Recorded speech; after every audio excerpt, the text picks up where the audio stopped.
উর্বশী মাইয়ারে তোর কলসির ভেতর কি খাঁটি গরুর দুধ বেচতে এনেছি। দে না একটু খাই, দামটা আগে চাই, আর দে না একটু খাই।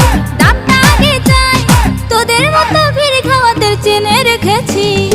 উর্বশী মাইয়ারে তোর কলসির ভেতর কি খাঁটি গরুর দুধ বেচতে এনেছি।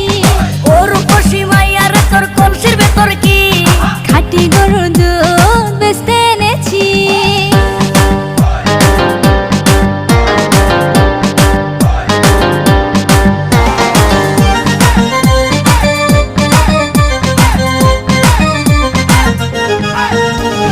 তোর দুধেতে আছে পানি, আমি কিন্তু সবই জানি। না খাওয়ালে জানবে সবাই তোর দুধেতে কোনো স্বাদ নাই।